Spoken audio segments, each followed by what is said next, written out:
Elon Musk increasing his ownership in Tesla to just over 20% from his last reported stake of 13% in May, getting him closer, much closer to his goal of owning a quarter of the company. While he's come under fire for wanting more control, Musk is getting support from ARK Invest CEO Cathie Wood. Here's what she told us last week.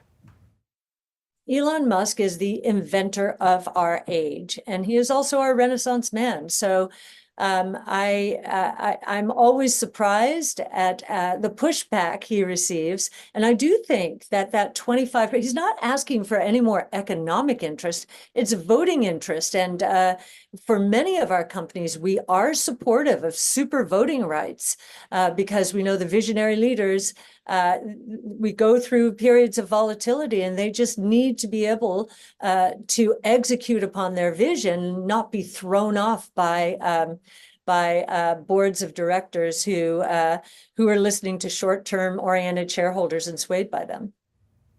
And joining us now is a former Tesla board member, former state controller of California, and now founder and managing partner of the Wesley Group, Steve Wesley. Steve, it is good to have you on the show. And maybe I'll just start, Steve, with what you just heard Cathie Wood say. She's describing Elon Musk, Steve, as a Renaissance man, inventor of our age. What do you think, Steve? You agree with that? Is that a fair description in your opinion?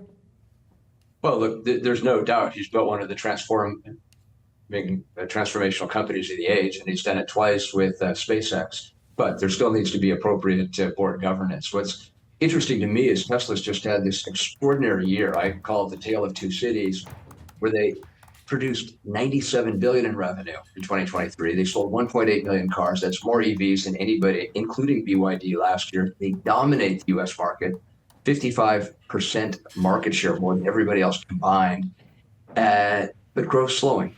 And everybody can see it. And they need to figure out how quickly they can get to the next growth curve. Right now, it looks like they need that $25,000 car up and out into the market as soon as possible. That's going to be Elon Musk's best big test. We'll see whether he can meet it. Well, and we know historically that he has a lot of balls in the air at once, typically, whether it's posting on X or dealing with all of his other companies or whatever other side battles he's choosing to fight at any given moment. Right now, this struggle to maybe move the company to try to get more voting rights, is that a distraction at a time when, to your point, growth is slowing? Look, I think Tesla and Elon need to focus on one thing and only one thing. I think 2024 is going to be rough. They need to scramble to find the next growth wave. $25,000 car, at least 18 months out. That may be a game changer, might get them back to 30 or 40% growth. What are you going to do in the next 18 months? And I think they got three shots on goal. They've got the self-driving vehicle with robotaxis, probably still 3 to 5 years out. They've got an energy division, which most people don't even think about, and that is doing $6 billion last year, on the way to maybe $8 or $9 billion this year, going 50%. That could be a $20 billion division. And then they've got the global charging network, because everybody has basically thrown up the white flag, if you will, signed a deal with Tesla to be able to use their global charging network. They've got to make one of these three things work to get the growth cycle back. That's what Elon should be evaluated on. That's what the board should be setting his comp on. In my opinion, it always needs to be performance-based. And Steve, I want to ask you, switching gears here a bit, a different question. You know, Musk's SpaceX wants to convert its business incorporation to Texas from Delaware. Wants to do the same thing with Tesla. Does that move make sense to you, Steve? Look, I have no comment on whether they should be in Delaware or Texas. They should be focused on one thing: moving faster, getting new product into the market that is lower cost, that can compete with BYD, which is clearly far and away, full stop, their number one competitor. All the legal issues, the tax issues, the control issues. Generally speaking, you want to be focused on making a great product at a lower price and doing it faster than anybody else. Every minute you waste on other stuff, I think, is suboptimal. They've got their work cut out for them, and the Chinese are coming, and they're coming quickly. Steve, even given your concerns about the growth trajectory, it's my understanding you don't own shares of Tesla anymore. That's correct. You tempted, as you see them go down, if you are optimistic about them maybe gaining in the future, or why don't you have them anymore? Well, look, long term, I think Tesla has a bright future. First, every auto company in the world is going all electric. And that's happening just because the cost of batteries are going down. People used to pay a premium to buy electric. It was a green premium. It used to be $20,000, $30,000. Then it was 5 or 10. Last year it was $2,000 to have an electric vehicle, $2,000 more on average than internal combustion. This year, it'll probably be less, and it'll be less for the rest of our lives. Why? Battery costs are going down. So the world's going that direction. He's the leader in the sector. That's great. But what companies get based on is the slope of their growth curve and the percent of gross margins. Give Tesla a lot of credit, 16 consecutive profitable quarters, but the growth curve has slowed. That's the big issue there. I think that's what comp should be based on, is getting back up the growth curve. If he does that, Tesla's going to look like a winner.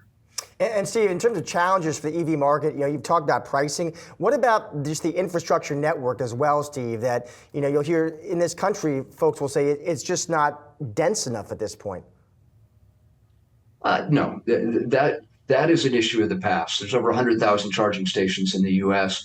I've been driving an electric car for 12 years. You used to have to really worry about range anxiety. Today, that's largely an issue of the past. And it's interesting. The two things that people are worried about are, can you get costs down enough? And we're seeing that now. And again, BYD is selling EVs in the $15,000 to $30,000 range all over China, Southeast Asia, South America. That's why it's so important that Tesla get 25,000 mile vehicle out there. But it used to be about range and price.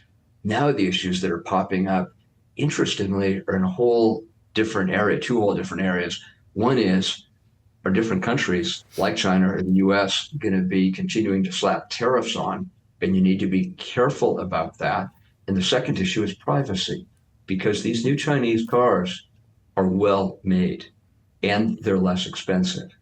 The big question is, are European and American customers going to be comfortable driving a car that knows everywhere you've been and might be listening in on you as well? There's a lot of privacy issues with Chinese vehicles. We'll see how American and European customers respond. Well, we seem to be okay with everything else listening to us, Steve, perhaps, but we will see. It's a great question. I wanted to mention that you are co-hosting a fundraiser for President Biden's re-election campaign tomorrow. And there was a report in the New York Times a couple of days ago that the administration is considering relaxing some of its rules to limit tailpipe emissions. It's something that is seen as perhaps a blow to the nascent EV industry here in the U.S. Do you think that's a good idea? Is that something you're going to communicate to the president that you don't agree with? Look, President Biden, in passing the IRA, is the biggest green stimulus in human history, is pushing the world toward getting to carbon net neutral faster than anything that's ever occurred before. I give the guy huge credit. Bring Republicans and Democrats together to get it passed. On top of that, more and more of the U.S. automakers are finally stepping up. They're building battery plants. They're going electric. They're doing everything they can as quick as they can, including building out that charging network. And if it happens 6 or 12 months slower or faster, those are small issues. The fact is, he got it done. He brought people together in a bipartisan way across party lines, and it's making American workers and our vehicles more competitive than ever. I'm grateful to the guy, and Americans should be too. Steve, thank you so much for joining us today. We appreciate it. All right. Thanks for having me.